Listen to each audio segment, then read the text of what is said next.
here today. I'm the Executive Director of the New Jersey Historical Commission.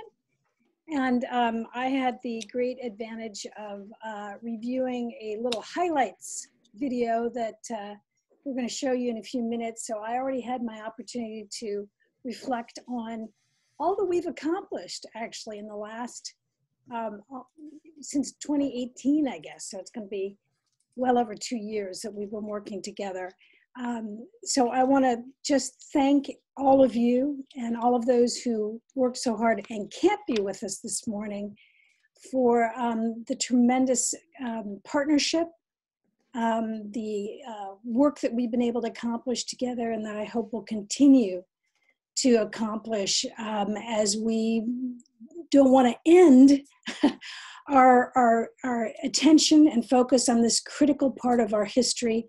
You know, I look forward to continuing collaborations and work with all of you in the future. So Lucy, I hand it over to you. Good morning, everyone, and welcome to our last meeting, huh? I just wanted to let you know the suffrage story will continue here at the Alice Paul Institute. I have a feeling for a lot of you it's going to continue into 2021 since we were robbed of a lot in 2020. Some of the things we have coming up here are January 9th, and I was going to try to share it, but I'm going to give up on that. But January 9th, we are hosting our annual birthday party for Alice Paul. Her birthday was January 11th. And the subject or the speaker that day will be a documentary called Without a Whisper. And it is exploring the Native American roots of women's suffrage and the influence that women of the Seneca tribe had up in the Seneca Falls area and how that influenced the white women there. So I would encourage you, you can register, it is free, at our website, alicepaul.org/events, and come and watch the film. And the people in the film will be speaking afterwards with comments about the film and taking questions. I hope that everyone is staying safe. Here at Paulsdale, we have been very busy scheduling the different online programs and are hoping that the traveling exhibit Marketing the Movement about the suffrage movement in New Jersey can get back out to the sites that had wanted it in 2020. We're rescheduling that. And if you are interested in hosting the 6-panel exhibit, please do contact us. Also in January, I'll just say, we will be introducing the new executive director as I am retiring at the end of the year. So we have a new executive director who's just finishing the hiring process now, but she'll be coming in January. So this project has been such a nice way to end my career here. I've so enjoyed working with the Historical Commission and with all of those of you I got to meet in the live meetings. And I hope that all of us can continue this kind of work across New Jersey, partnering on projects that just bring the story of New Jersey and history alive. So thank you. Back to you, Sarah. And I think actually it's Greer next, am I right? Oh. Yes, that is correct. I'm going to do a little bit of housekeeping here before we head into our keynote presentation. I just wanted to run through our brief meeting agenda today. But first I will say, if you can, while our keynote presentation is going on, if you don't mind keeping yourself muted, and then also turning off your camera so we can focus on our wonderful speakers during that presentation, that would be really helpful. We will have a Q&A throughout the presentation. So if you have any questions for the speakers, please type those into the chat, and I will keep an eye on the chat and read those aloud as we go through the presentation. After the keynote presentation, we have a special wrap-up video that our communications assistant, Erica Moline, put together. That's about 10 minutes. And then we have a couple quick final updates and announcements, followed by some special acknowledgements and thank yous. And then, as we usually do, we'll have some time at the end for any partner questions, discussions, or announcements for upcoming programs and events. So that is the game plan for today. And without further ado, I will pass it off to Sarah, who's going to introduce our keynote panel today. Thanks so much, Greer. So as with virtually everything else in our lives, New Jersey Women Vote programming had to quickly adapt to the circumstances presented by the COVID-19 pandemic. And so obviously, as you all know, what that meant was we really turned our attention to digital programming. And one of those projects was to solicit proposals and then award 2 arts humanities projects, digital projects to be created. And we did that in, as I think most of you know, in collaboration with our partners over at the New Jersey State Council on the Arts. So it's our great pleasure to have as our speakers today one of those projects, and it is was conducted, I should say, by CoLab Arts.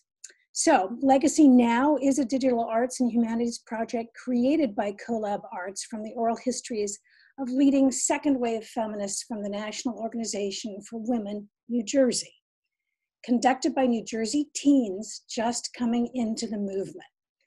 New Jersey-based theater artists were commissioned to create new digital performances based on these experiences and include a diverse group of 5 female-identifying playwrights: Karen Alvarado, Stephanie Bond, Isa Fatima, Angela Kariotis, and Antu Jacob.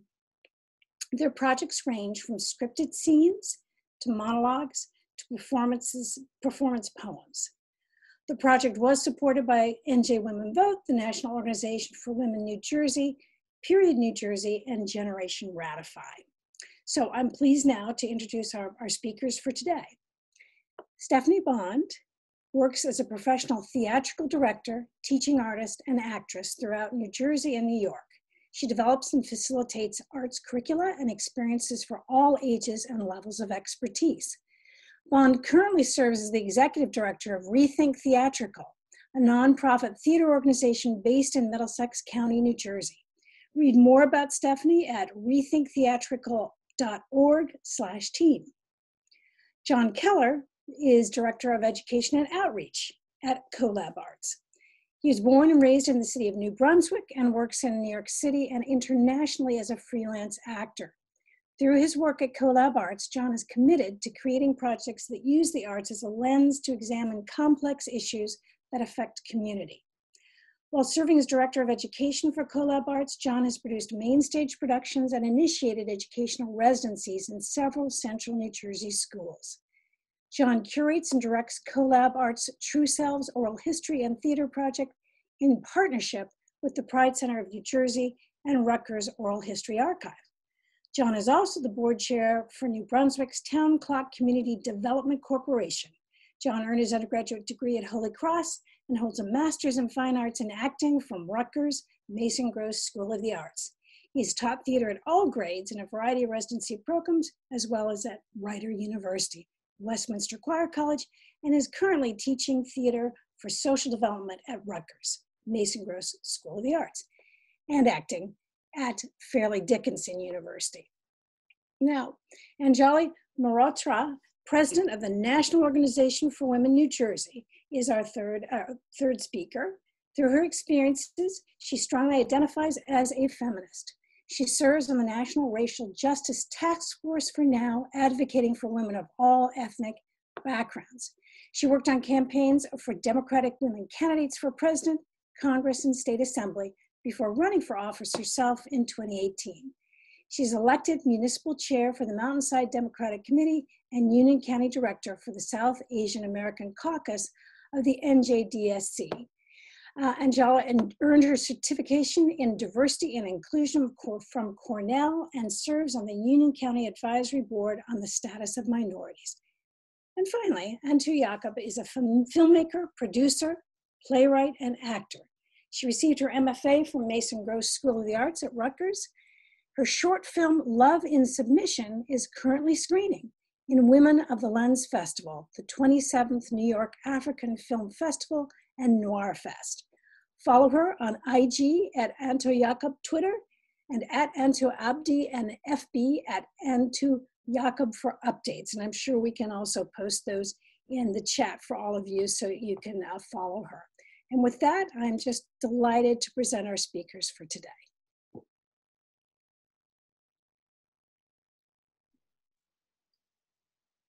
Why don't I think what I can do is I can kind of lead us off. I see our three guests.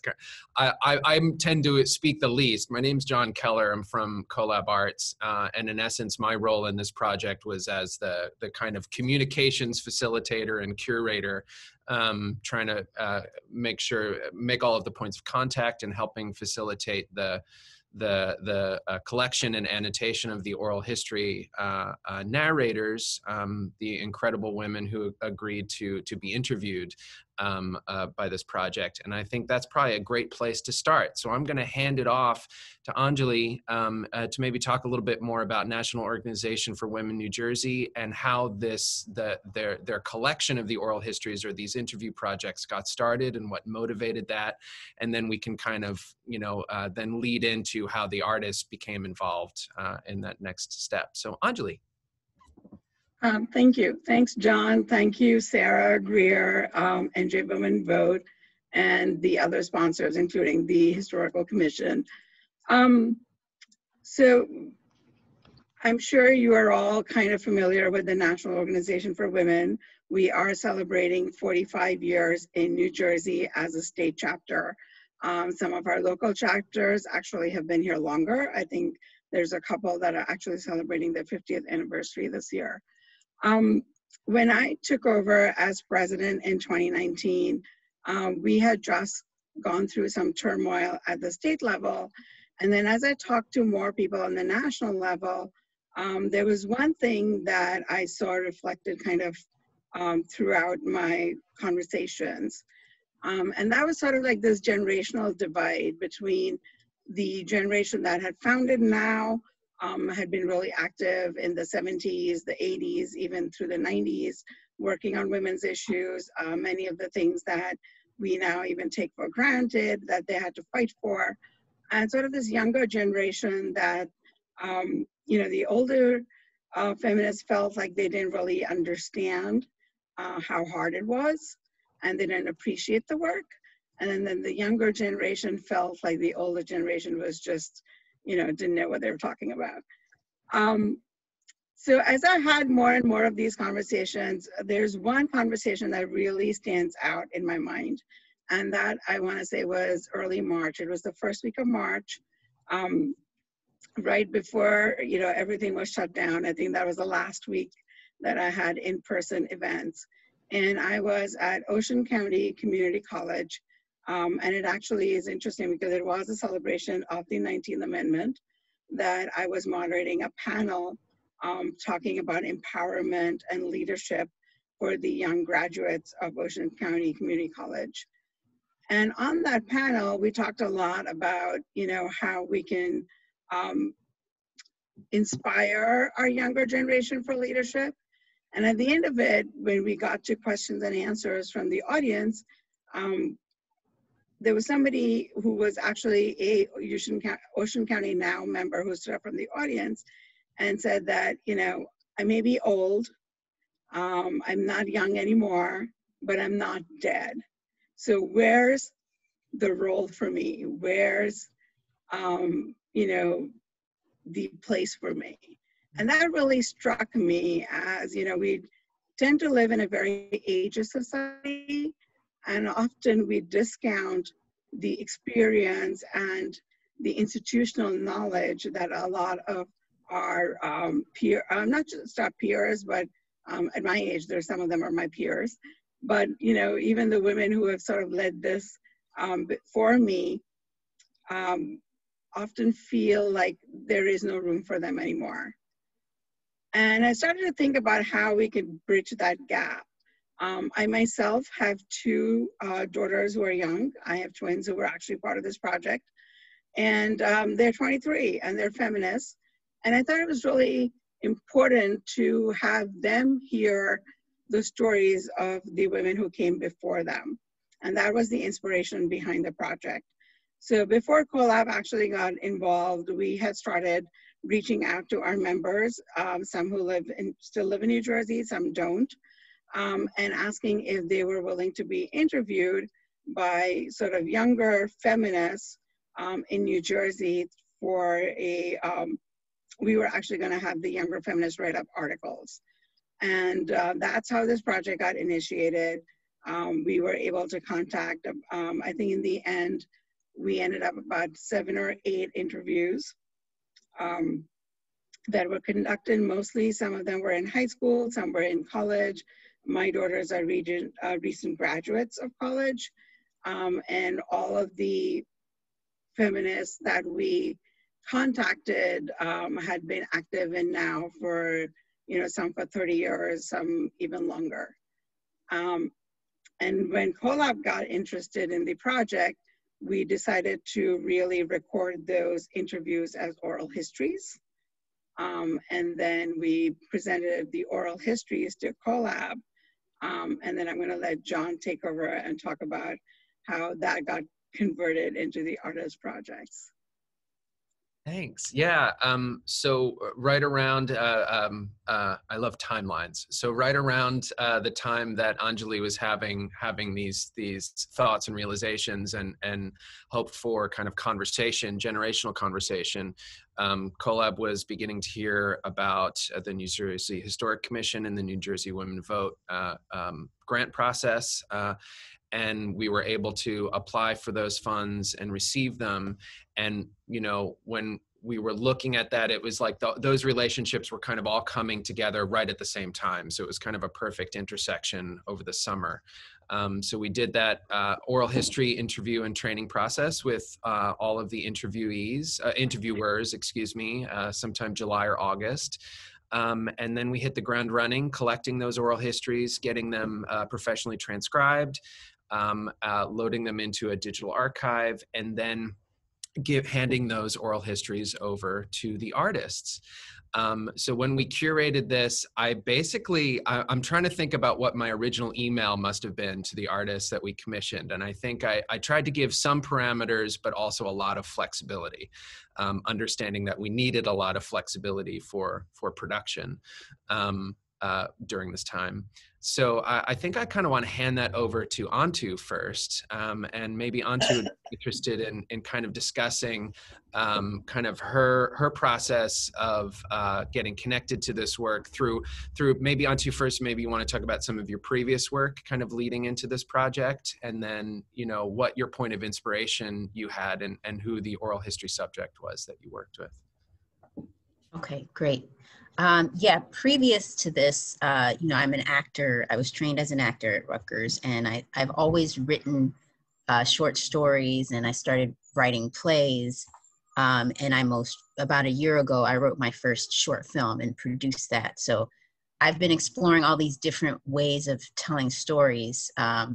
And so when you called me and we spoke about this project, there was a lot of freedom. And so I immediately got inspired. I had all these ideas of, I want to make this like an abstract short film. I was like, I'm going to use all these like meaningful and like avant-garde images. It's going to be so cool.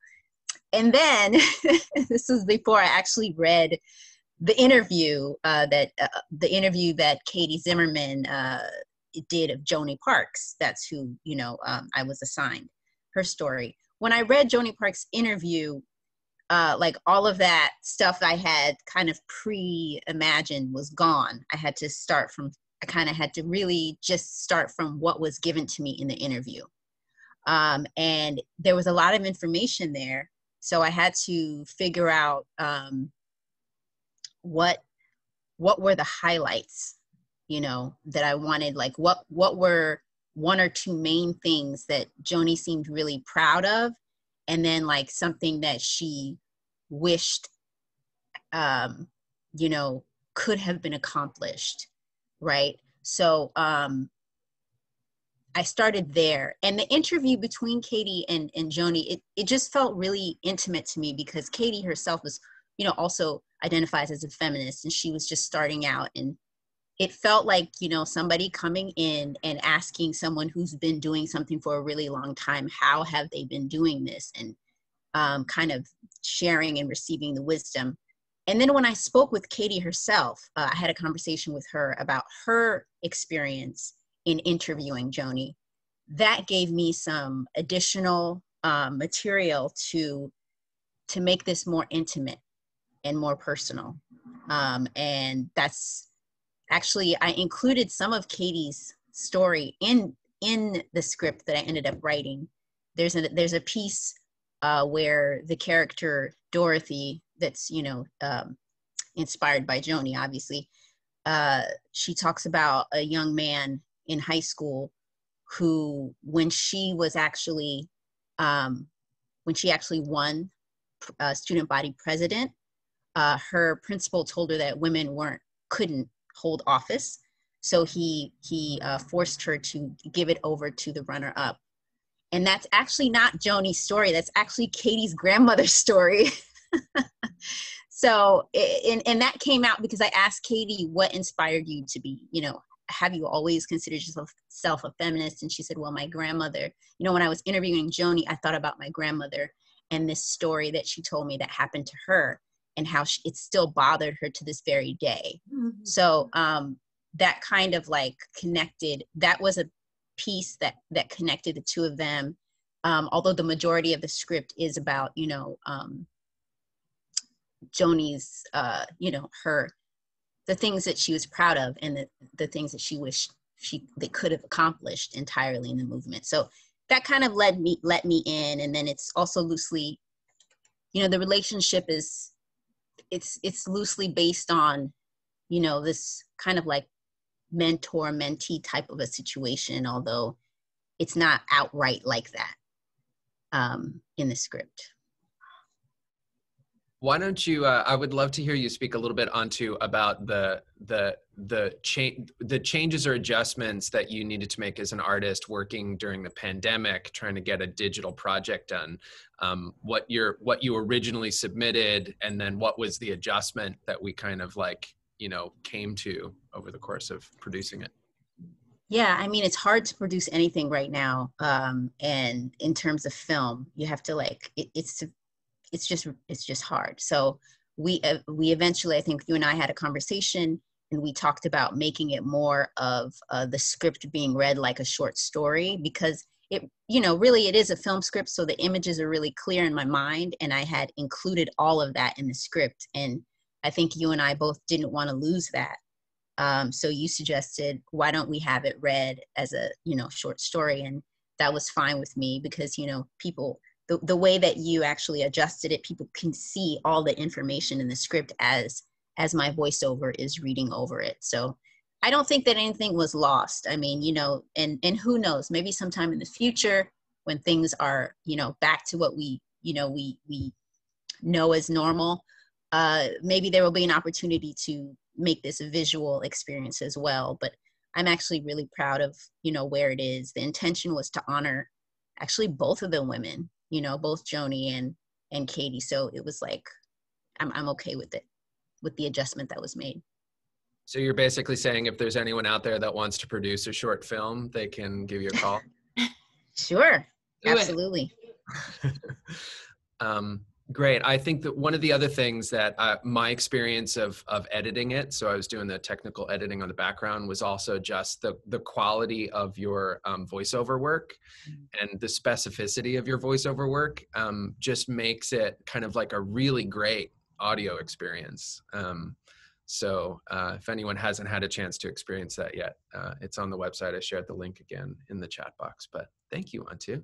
Stephanie, why don't we shift to you? I guess same question, you know, you were given this general parameters email of inspired by or influenced by the oral history, and you went in a very specific direction. So why don't you talk about your experience of it?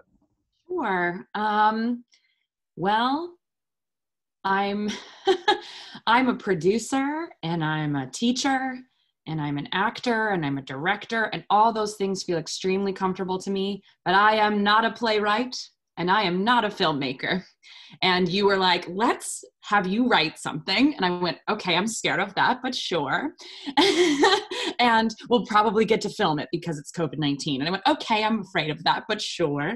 And so my experience was, basically, I was just feeling very, very open to whatever Skip Drum and her husband, Alan Gross, had to say in their oral history. I felt I had no plans for what it would be, because I think I was in my own head about it not being to the caliber of a true playwright. And then I remembered that I'm supposed to be accepting of myself and know that I am a talented, gifted artist who makes theater for a living, and I can do this. So I sat down with the oral history, and like you mentioned, onto you sort of listening to it and you start to get ideas of what you think it's going to be. And then all of a sudden a moment comes and you're, oh, it's not going to be that anymore. It's going to be this completely different thing. At the very start of the oral history, Skip, so my oral history was with Skip Drum and Alan Gross together. So they're, for those of you who don't know them, they are married, and Alan was excellent at being, it was such a beautiful feminist partnership to listen to their story and to listen to them tell the story together. It also had every delicious element of a couple who's been married for a really long time, who knows exactly what the other one is trying to say. And so they spent the whole time saying, well, this is what I'm thinking.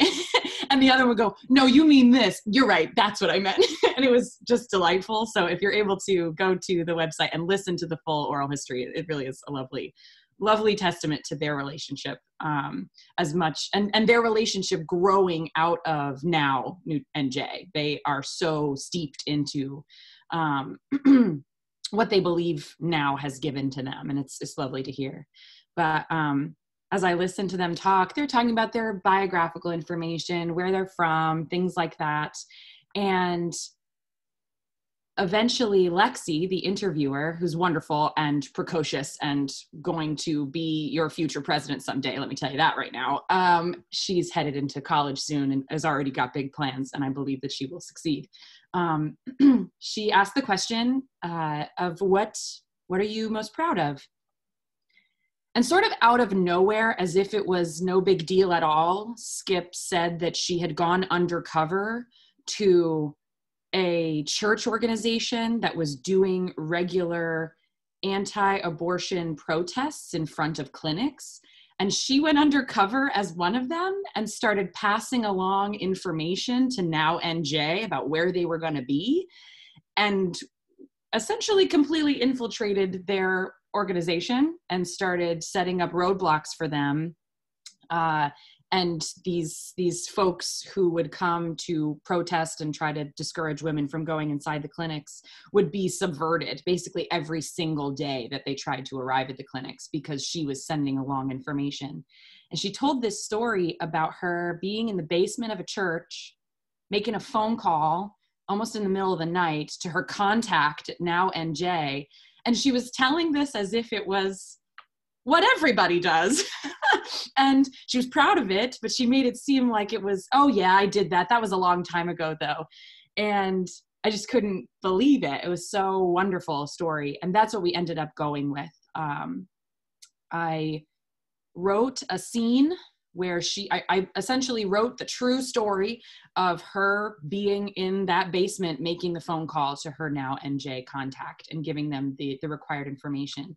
All of the words are her words. I just rearranged the order so that it would make sense as a phone call, but they're all her words.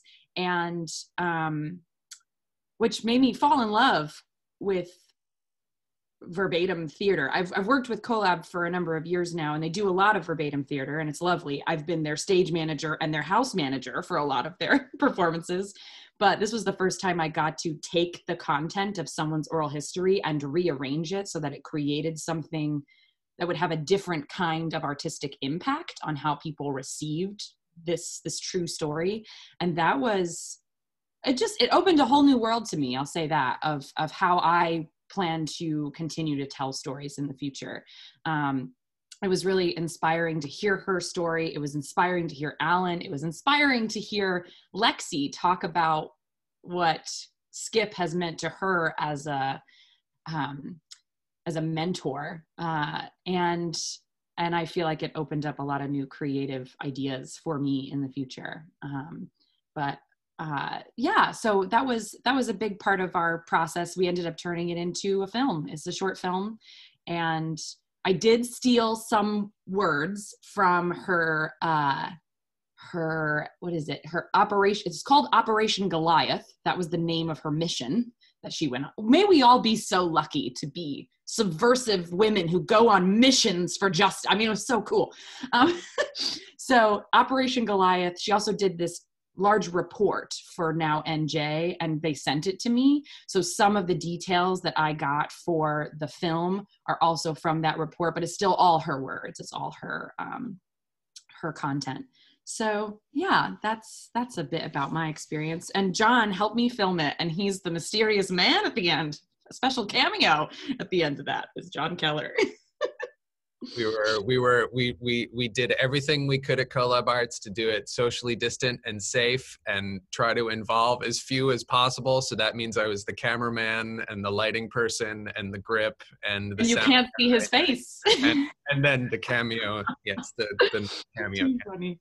Thank you, Stephanie. I think one of the things that I just to kind of also echo for the audience again is those ideas between, Antu, who unfortunately had to leave at 10:30 to go teach her class because she is a fantastic teacher as well.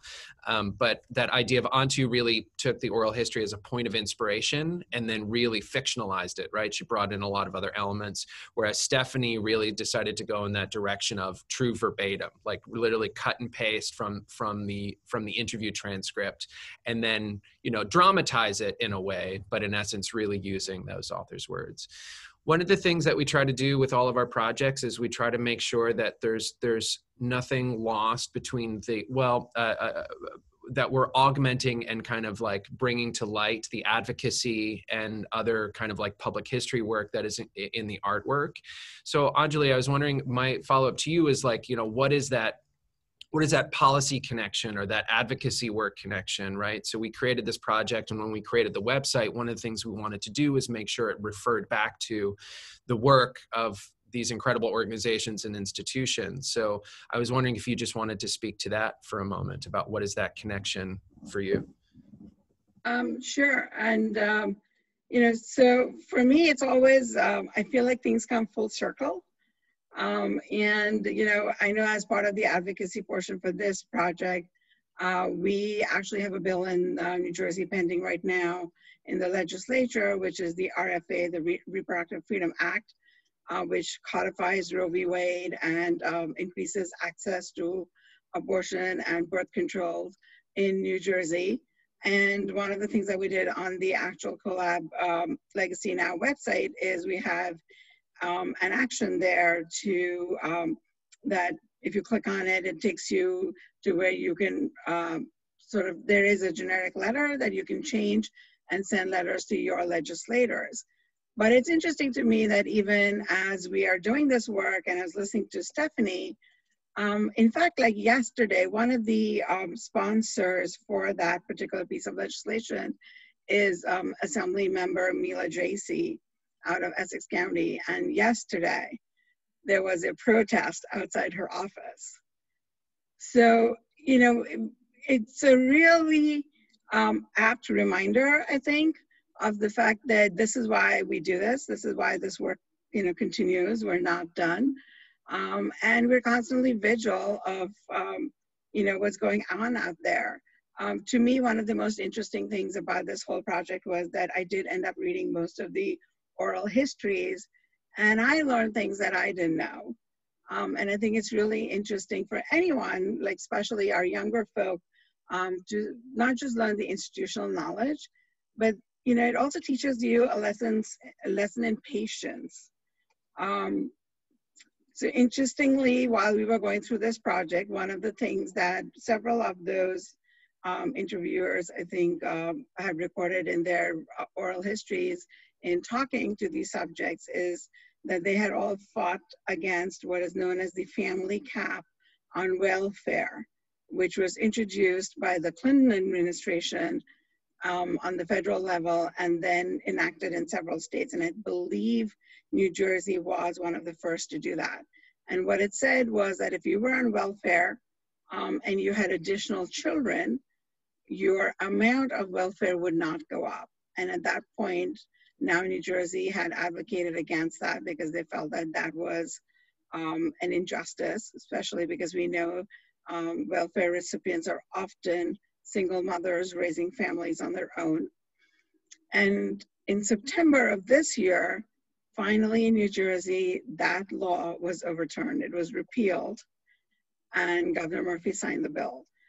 And to me, that's a real lesson in, you know, sometimes things take a long time. But that's why we continue this work. I always tell everybody that I talk to, and, you know, a lot of times, especially, you know, when we have a year like 2020, people feel like the world is coming to an end. How can things get worse? You know, I would always hear things like, well, if, you know, the person in the White House right now gets elected again, you know, that's like the end of this country.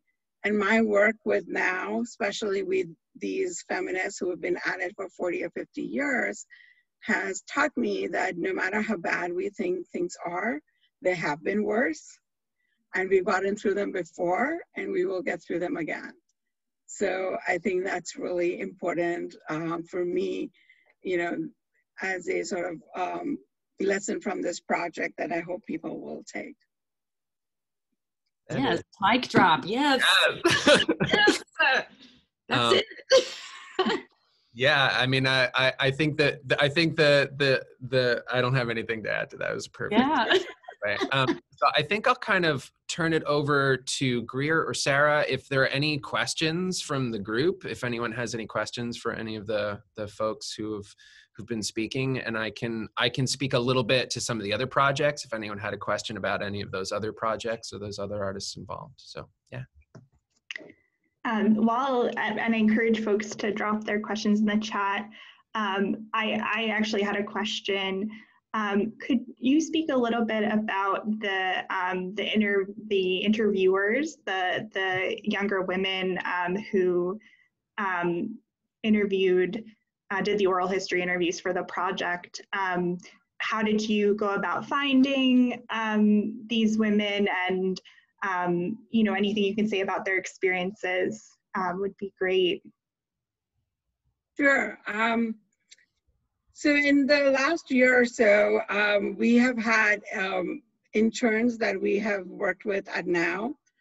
So a couple of those were interns. One of them, Katie, that Antu mentioned before, was an intern with us this summer. We had another young woman who was an intern with us actually last year. And then I just reached out and asked if she was interested in being part of this project. As I mentioned before, my own daughters were involved. And then we had other organizations that we worked with, like Generation Ratify, which Stephanie mentioned Lexi before. Lexi is part of Generation Ratify, which is a youth organization working to ratify the ERA. This is an organization that actually came out of Virginia last year in 2019 when the Virginia elections were hoping to flip the Virginia, I think it was the Senate and the governor's mansion in order to get the ratification as the 38th state. And then we have another amazing organization that we work with a lot, which is called Period. And I think Period has about 18 to 20 chapters in New Jersey, all youth-led, mostly in high schools. Some of them are in colleges. I know Rowan has a chapter. I think Seton Hall has a chapter. And these are women that are working for towards menstrual equity. So they do service projects where they actually collect menstrual products and distribute them to you know, any communities in need or to food banks and other organizations. And then they're working with us to actually advocate for legislation. We actually have pieces of legislation pending right now where we're hoping to make menstrual products available for no charge. The state would actually pay for it in all public schools in New Jersey, middle schools and high schools. And I met these young women through them. And I think some of them, I'm sure actually you have probably worked with, because I know a couple of them have actually gone through the Alice Paul Leadership Institute as well. So, you know, amazing women, as, you know, Stephanie said before about Lexi. I think all of them are headed for great things. And we were really happy to have them as part of this project and have them share this experience with us. So. Thank you. So any other questions from our audience here today? Feel free to type those into the chat. All right, it looks like we have one. How is the project being publicized? From Carol Simon Levin. So one of the things which is also new to us, I think, in a bit of an organization. We're a bit of a old school kind of arts organization where we like to have public gatherings and performance events and theater unveilings. And we're based in New Brunswick, so we're in an historic building in New Brunswick, and we regularly kind of invite our communities into the space and then also go to our community spaces to present things. We couldn't do any of that this year. So we actually have a new social media manager within the organization. We also have a new digital archivist who is working, specifically working on our, we're going out and collecting the interviews, and we now have an archivist who's working on kind of coordinating and assembling all of those on our website. So we did a social media campaign amongst the three entities, really kind of the New Jersey Historic Commission, New Jersey Women Vote, now New Jersey Collab Arts, kind of those entities. So we did a kind of like a slow roll or a rolling premiere of all of the projects. So as the projects became finished, we did really kind of push them out a lot on Instagram mostly. So there's all of those posts still exist, so you can check those out. You can also check out the website. It's really kind of been within the organizations for right now. But I think, part of the hope too is that the project has a home on our website and has a permanent link to those oral histories and those individuals that created the work. So, keep sharing it. All right, we had another question come in. Did you find any tension between the generations about what advocacy looks like and intersectionality? I think it was really interesting that almost all of those histories, when you read them, you will find that the older feminists, the second wave feminists, were all concerned about how they could pass the torch. Some of them had, felt that they were being made irrelevant, but they were really concerned that the younger generation would not be prepared for the fight ahead, that they had sort of had it easy, and that, they wouldn't know how to fight. They were very fearful of rights being taken away because they feel like progress is fragile, and at any moment, we've seen rollbacks already on some of these things. And they were, so that was their message, I think, to keep fighting. I don't think there was any perceived tension as such. I think all the young women were very receptive, and they really did want to sort of hear these stories and learn from them, so. If I could also just speak to that really quickly, I think, I don't know if you've noticed this as either mothers or aunts or however you interact with young women, but generally I find as a culture, I think because women are, for lack of a better word, inundated and trained to be more empathetic. Like we know that teams are more empathetic if women are on them, things like that. I think young women desperately, intrinsically look for older women to teach them things. Like sometimes we can be proud like everybody else, but at the end of the day, I've never met a little girl who didn't want to sit in my lap and talk to me about where'd you get your jewelry from? Like these things like, oh, how do I be like you when I grow up? I don't think that we lose that as we get older. And as I was interacting with Lexi, and again, that's just one example of the project. Obviously, Anjali has spent way more time with the other folks who were involved, but it just seemed like a deep thirst to hear about what had happened previously so as not to screw it up in the future. There was a little bit of healthy fear that I sensed of, now that I've met this woman and spoke to her and know what she went through, just to the amount of mountain climbing she had to do for just like these New Jersey based pieces of progress.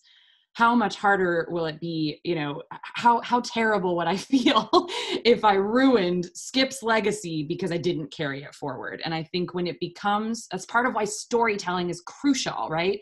If it isn't personal for us, we won't care. That's just period true. So if by interconnecting those generations, it became personal, I think, for a lot of these young women.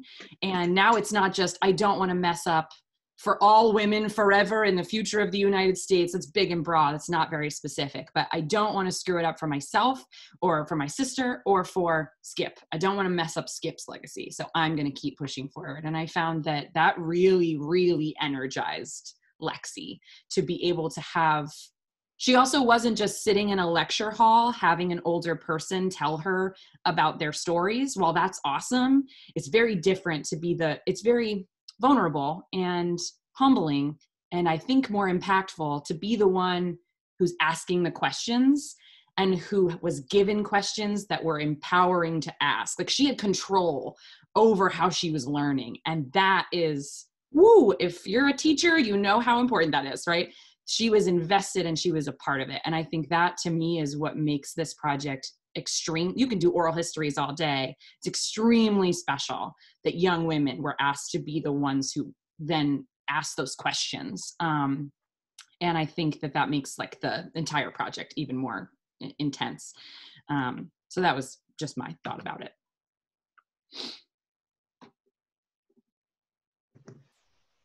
I think that's a really incredible note to end on here. We're about up with our time, but I think the power of storytelling in this project is incredible. So I just wanted to thank our presenters again for taking the time to be with us today. As John mentioned, and he put the link in the chat here, and we can put it in again a little later on. The projects are all available online. You can share them widely with friends, family, with your organizations. Thank you for John putting the link in again. And we really encourage you to check them out. In our little video we're going to play shortly, we'll also have some very small clips from the projects as well. So with that, thank you so much for being here today. If anyone has any questions for our presenters, please feel free to email me, and I can put you in touch with them. And yeah, thank you so much. We'll head on to the next portion of our agenda here. But that was a really powerful way to start the day. Thank you. Thank you. Thank you so much. All right, so now I'm going to share my screen again.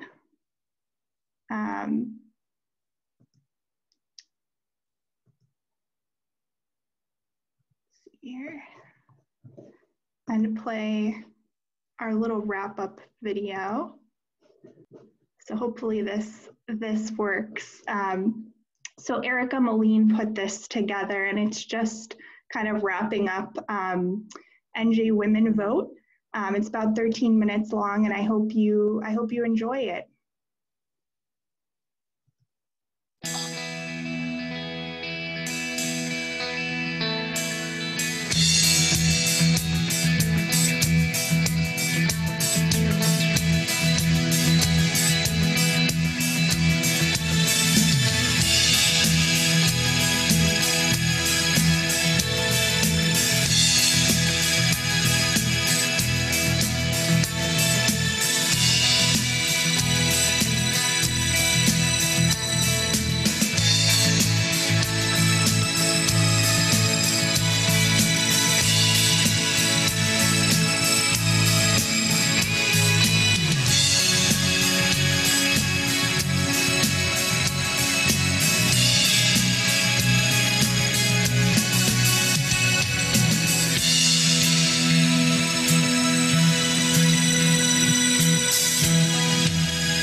vote because New Jersey's future matters. You and I wouldn't be sitting here right now if it weren't for those who came before us. I want my daughters to grow up in a New Jersey that tells women and girls they can do anything. We're all trying to teach all of our children the importance of voting, that votes matter. The ballot box makes it all possible.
In fact, it continues. But I'm very proud that in New Jersey, we do have a history of activist women who have always stepped up and made certain that we had representation and that our voices have been heard. I think we all believe that over time, progress is inevitable, but we have to fight for it every step of the way, and there are moments where we will back and have to keep fighting for that progress. We cannot systemically call for equality if we don't have paths of equity across the board.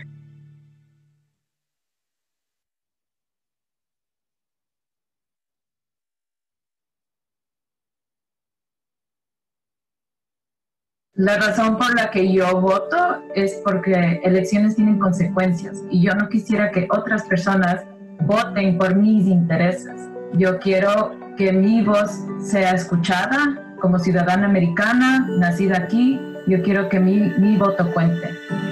As the son of Cuban refugees and who most of my family were political prisoners in Cuba, the right to vote is something that was taught in my family to be sacred. Elections have even higher consequences at the local levels for us, which is why I always say to people, voting, you need to embrace it as part of your value system.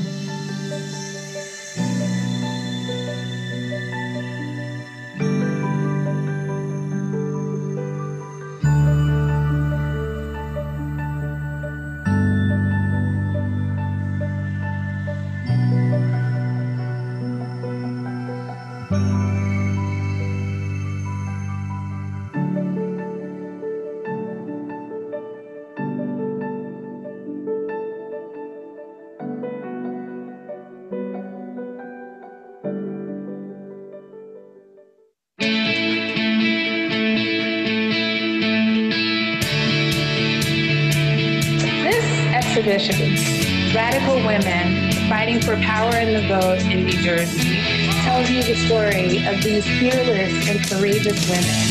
Florence Randall, Wilson Scott, Melinda Scott. Please join me in exploring their fights for justice. My name is Councilwoman LaMonica McIver, and I'm here to tell my story of claiming power. Women fought back against oppression from the early days of New Jersey. Like many African American women, immigrant women saw the vote as key to fighting discrimination and improving their economic prospects.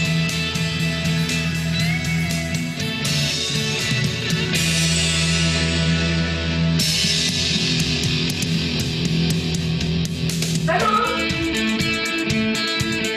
Oh, Mom, and you with Loretta went so well. Loretta was amazing. I can't believe I just talked to the first Black president of now. I open doors.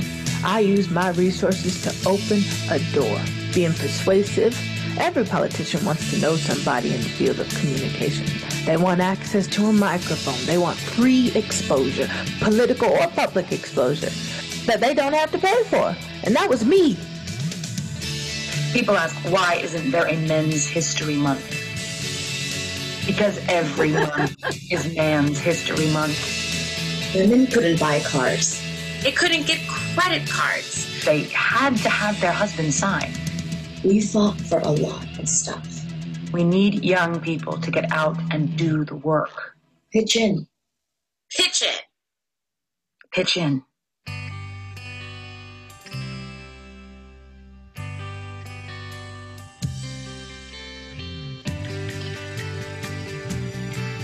I look at now, and it's cool to see faces that look like me and my friends as part of the movement. You did a lot to wake up women in your community back then in Westfield. As now president and bringing back the chapter with Linda Foote down here in Ocean County. We all have to start somewhere, right? Plus, I'm not waiting for anybody, man or woman, to fight for me and my community's rights. When I can do it, I've been doing it, and I'll continue to do it. It does help, though, when there's more people with you than against you. People don't realize the power they have. Spread the word. Be smart enough. They don't vote because they think they don't have power. They don't ask for equal wages because they think they don't have power. They don't leave their husbands because they think they don't have power. My daughter turned me into a feminist.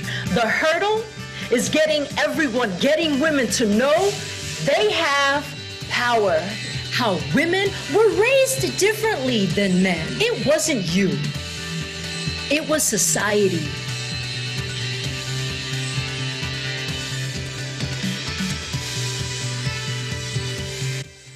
Yeah, so the group is called Operation Rescue. The Right to Lifers are going to be conducting a series of clinic blockades, clinic attacks. So far, they don't know any different. I just showed up and I said I was with them, and my values are the same as their values. Yeah, I got a county ID in my legal name so that I wouldn't have to use my driver's license while I'm here. That and a few dollars. Okay, Mom, I'll see you on Sunday.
I always encourage everyone, register to vote, vote.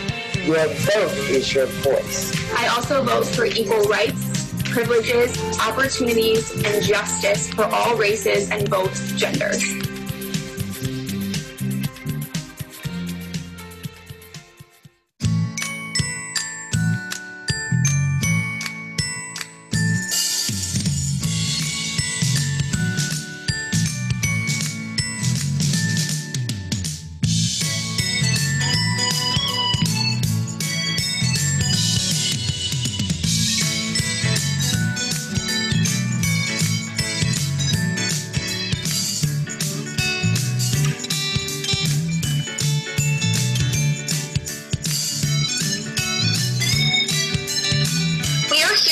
Gina, in partnership with New Jersey Women Vote, talking about the importance of voter registration for women and youth. I really wanted to raise awareness for our younger generation of women voting. Rights for women have progressed significantly since 1920, but there is work yet to be done. I'm like, how can I get my voice out there and help more women register?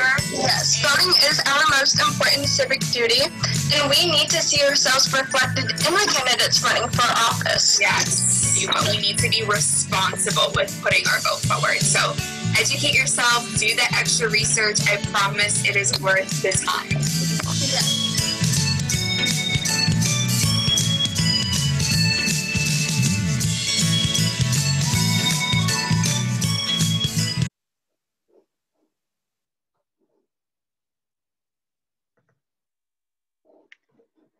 All right. So I just wanted to take the time before we move on to thank the person that put that together, Erica Moline, who's our communications assistant.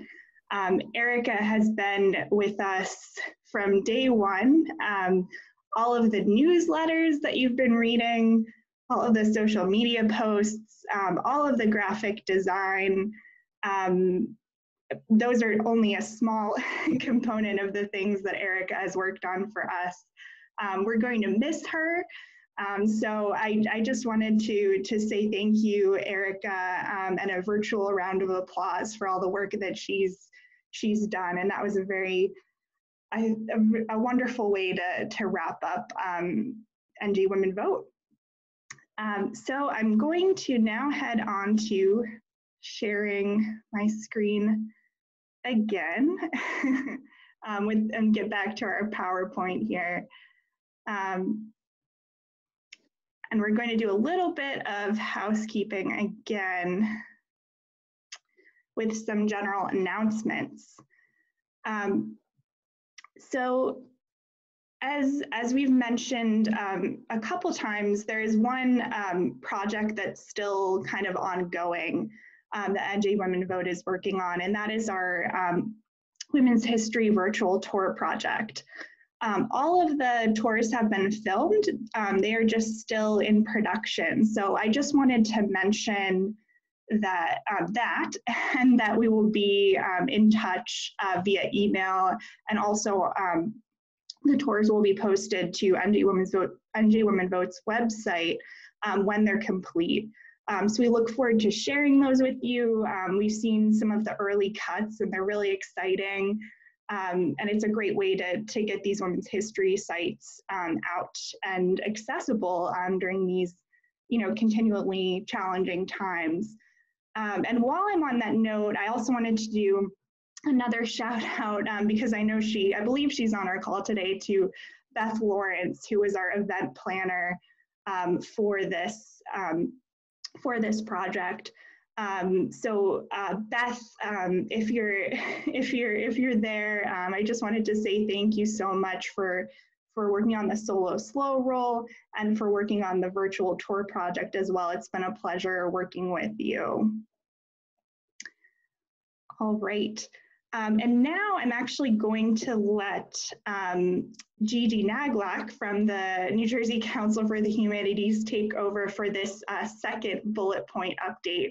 So Gigi, if you wouldn't mind unmuting yourself and sharing a little bit about this project. Sure. Thank you so much, Greer, for giving me a moment to just talk about this. We've sent out messages, both the Council, New Jersey Council for the Humanities, my institution, and the Historical Commission have sent out messages about this. So please bear with me if you're hearing this for a second or third or 17th time. But as many of you know, our wonderful plan for our fantastic Speakers Bureau project fell on fell along with everything else related to what's it called? Sorry, COVID. Oh boy, it's one of those days, I guess. But with the support of the Historical Commission and NJ Women Vote 2020, we were able to take the New Jersey Council for the Humanities was able to take the funding that we had for the Women's Suffrage and Beyond Public Scholars Project program and repurpose that into small awards of $500 for what we're calling the Women's Suffrage and Beyond Program Award. And it's really for any type of program. It does have to have a public-facing component to it. That's sort of that and the fact that it has to be in some way about women's suffrage and its legacy, women in public life, women in civic life. But it's very broad. It's a $500 award with a very, very short application process. We do have some funding. It is a rolling award. We opened it at the end of October, but we do still have some funding available for it. So if you're interested, you can read about the award. You can see the application with a link to the application on our website. I'm actually going to put the direct link in the chat. If you are just on the NJCH website at njhumanities.org, if you go under the news section, our latest opportunities and events provides a link to it as well, just so you know for the future. But I put the link in the chat as well. We do have some funding left over. Programs have to happen between now and March 31st. So March 31st, 2021. So you need to spend out your $500 between now and then, which I'm sure for many of you would be no problem whatsoever. And this is the kind of award that can be used for something that is already planned. We encourage you to do that. If you're already having a speaker, you have a speaker set for January sometime or even March of next year sometime, this is money you can use to pay for that. If you have any questions, please don't ever hesitate to get in touch with me. Naglak at njhumanities.org. You can find me on our website as well, and my name is all over the information about the award as well. If you have any questions right now, I'm happy to answer them also, but I know we don't have a whole lot of time. Great. Thank you so much, Gigi. Thanks, Greer. All right, and I did have a final bullet here, Lucy, for updates from the Alice Paul Institute, but I wasn't sure if you already provided those updates at the start in your introduction, so I just wanted to check. Right, I did kind of jump the gun there, but just that stay tuned. We're going to be sending out announcements to this mailing list, in addition to our own, about upcoming suffrage programming we're doing in 2021. And I really hope to see NJ Women Vote people there. Great, thank you. All right. So without further ado, we're going to head into what we're calling special acknowledgements. So we thought it would be kind of fun to shout out a few people who have been really just instrumental, whether it's providing spirit and support to our programs, attending meetings, participating in committees, sponsorships, and things like that. So this is by no means an exhaustive list of all the people that we really want to thank, including all of you, all of our partners. But these are our special acknowledgements, and for those that we're shouting out today, you will receive a special gift of some sort in the mail. You can probably guess what it is based on my t-shirt here. So without further ado, we're going to start with our spirited suffragist special acknowledgements. So the first person I'd like to acknowledge in this category, which is really for our, those who've kind of brought the spirit of not just women's suffrage, but women's rights, feminism, and empowerment to this initiative in various ways. So first I'd like to acknowledge Queen Noor. And I don't know if she's on today, on the call today, but Queen Noor is a professional storyteller. She is also the director of the Folk Life Center at Perkins Center for the Arts. And she has just been a wonderful partner contributing to meetings. She also has a podcast out right now about the 19th Amendment Centennial and kind of beyond. So I encourage everyone to check that out on the Perkins Center for the Arts website. And the second person I wanted to acknowledge, who I believe is on our call today, is Linda Barth. And Linda Barth is the Executive Director of the League of Historical Societies of New Jersey. And Linda has just been wonderful, attending every meeting, been very supportive and spirited throughout our NJ Women Vote planning. I think the first photo we have of someone wearing an NJ Women Vote t-shirt is Linda Barth. So Linda, virtual applause to you, and thank you so much. In our second category here, I'd like to acknowledge what we're calling our most involved committee member. And the first person we'd like to acknowledge is Janet Field, my colleague at the New Jersey Historical Commission. Jan has been involved in several NJ Women Vote committees, and she has gone above and beyond just her position working with the Historical Commission to really contribute to this initiative. So virtual applause for you, Jan.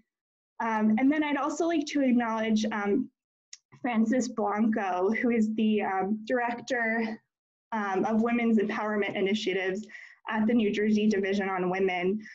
Frances has been an essential partner on the Public Programs Committee and really was the driving force behind our Women's Equality Day event. So I think Frances is on the call today, so thank you so much, Frances.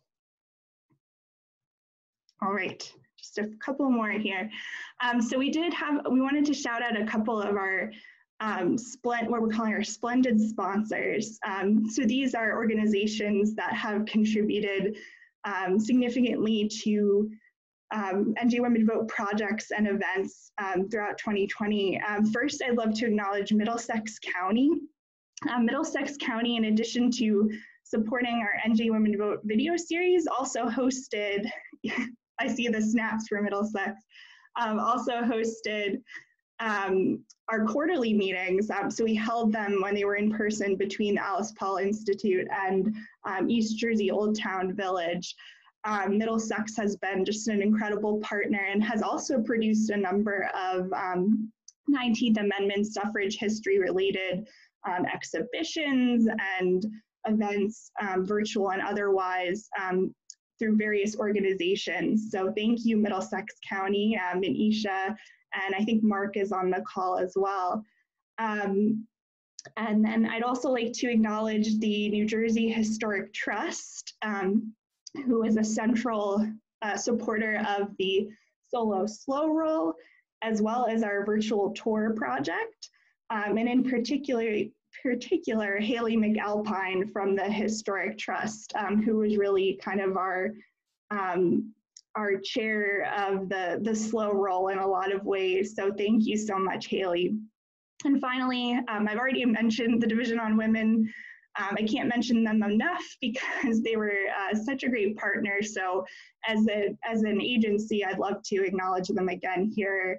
And Frances, Nancy, and Teresa, who from the division, who helped us on the Women's Equality Day event. Next, I'd like to acknowledge our champions of civic engagement. So first, Debbie Kelly, who is a board member of the New Jersey Historic Trust. Debbie was involved on several NJ Women Vote committees and was just an inspiration, I think, and full of ideas in many ways to contribute to ways that beyond the restrictions of COVID that we could contribute to voter registration and education efforts.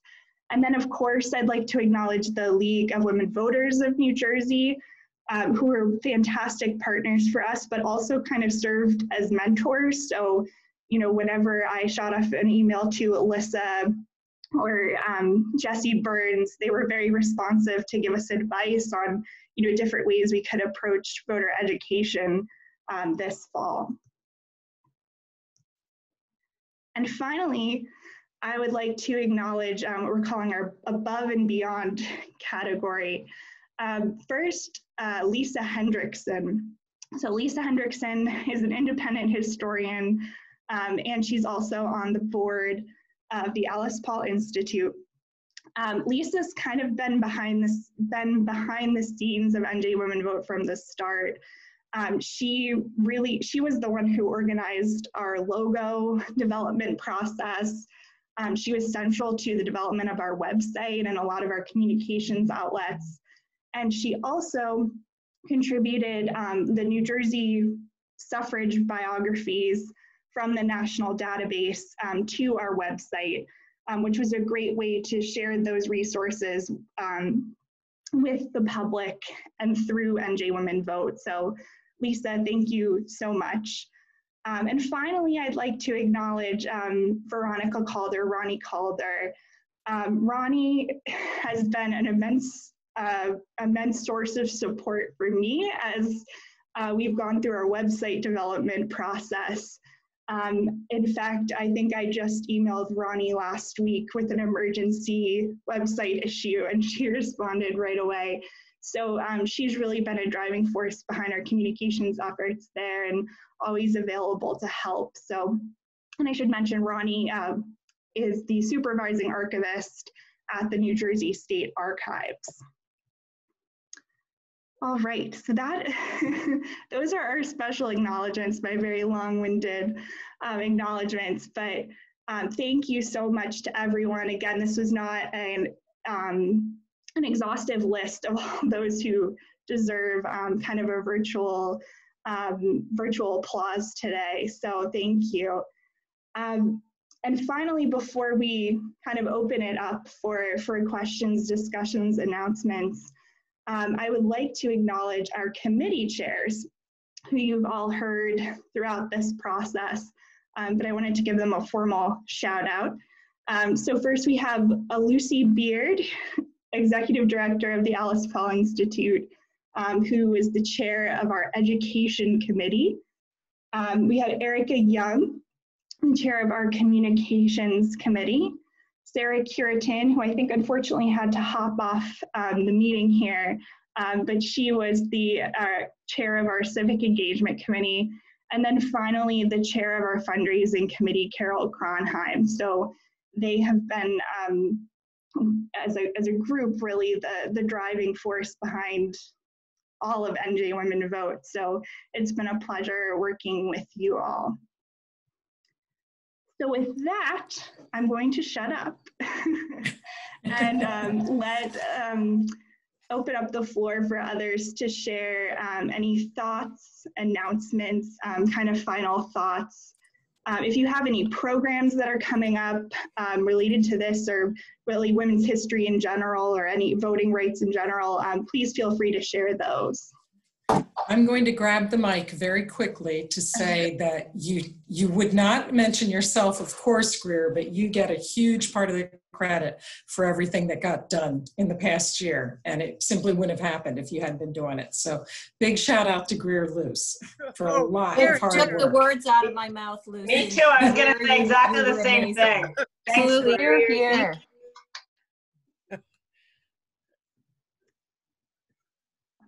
Thank you very much.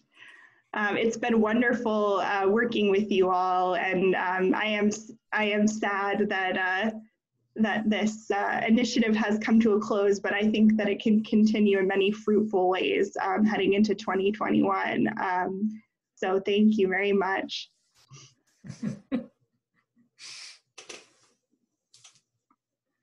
Any other announcements. It's okay if you don't have any thoughts as we close out here today.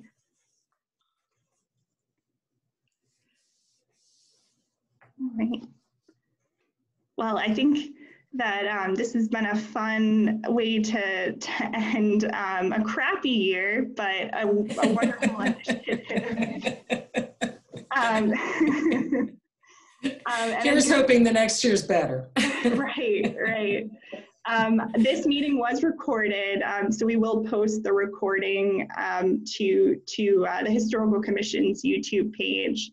And we'll also be sharing that wrap-up video that Erica put together. We're going to send out kind of a final newsletter this month with that video.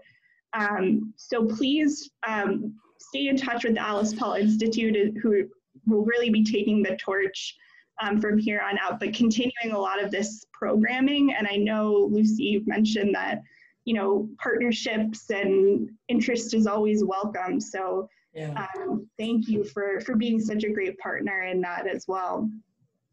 I have a question, Greer. It's Lisa. The New Jersey Women Vote website, or the page and stuff, will that be up for a while, or is that coming down in January 2021? That's a great question. Something I should have mentioned in my my update report. So the website will be staying up through 2021. We do have plans to transition the content that's on the website, most of the content that's on the website, to the Historical Commission's state page, which is history.nj.gov. So a lot of the materials that are there, the resource lists, links to the recordings and various things, will be transitioned there. So there will be a home for it beyond 2021. Great, thank you. You're welcome. All right. Well, I know I will be seeing all of you, or if not all of you, on various other initiatives through the Historical Commission's work, but it's been a pleasure working with you. I wish you a wonderful holiday season. Lucy, did you have any final words that you would like to add? Just good work, everybody. Let's carry it onward, huh? And thanks for everyone who played some part in this really fun project. Absolutely. All right, well, on that note, again, I'll be seeing you all soon, I'm sure. Stay safe and healthy, and Happy New Year as well. Bye. Bye-bye. Thank you. Thanks again, Greer. Bye.